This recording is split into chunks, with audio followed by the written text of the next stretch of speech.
দেখা যাচ্ছে সেটা হচ্ছে যে শুভেন্দু অধিকারী স্লোগান দিলেন এবং তিনি জানিয়েছেন কিছুক্ষণ আগেই যে আরও বেশ কিছুক্ষণ তিনি এখানে বসবেন, হয়তো বা আধ ঘন্টা বা আরও ৪৫ মিনিট তিনি এখানে বসবেন এবং ৫টা পর্যন্ত বসবেন এবং তারপরে কিন্তু এখান থেকে উঠে তিনি ফিরে যাবেন। এবং একই সঙ্গে তার দাবি যে তিনি কোনো গণ্ডগোলে যেতে চান না, তিনি পুলিশের ব্যারিকেড ভেঙে এগিয়ে যেতে চান না, কিন্তু আগামীকাল তিনি আদালতে যাবেন।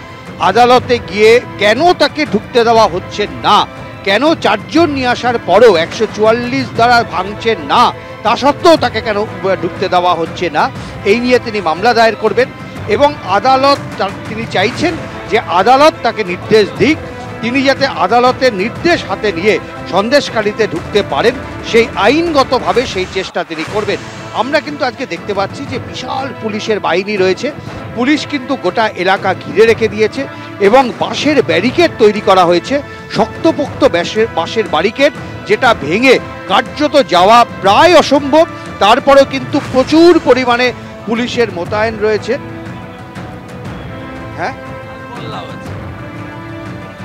উপরে খোঁচা খোঁচা আছে যাতে ফেটে বুকে মরণ ফাঁদ যাকে।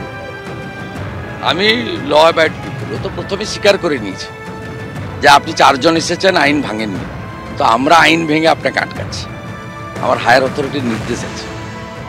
তো বলে দিয়েছি in front of everybody. Media দেখিয়েছেন, ন্যাশনাল চ্যানেল দেখিয়েছে, স্টেট চ্যানেল দেখিয়েছে, সব ইউটিউবাররা দেখিয়েছে, তো ডকুমেন্টারি এভিডেন্স। অভিযোগ করছিলেন বা যেটা হয়েছে যে আপনার পা মারি, আমার অভিযোগ নেই, পা তো আমাকে বরফ লাগাতে হবে। এই তো দেখুন ফুলে গেছে, এই তো ফুলে গেছে, আমার অভিযোগ নেই, তো ছাড়ুন। মমতার কাছে প্রমোশন পাক, শুভেচ্ছা দিয়ে গেল, খুব তাড়াতাড়ি এসপি করে দিকে ওকে প্যানেলে।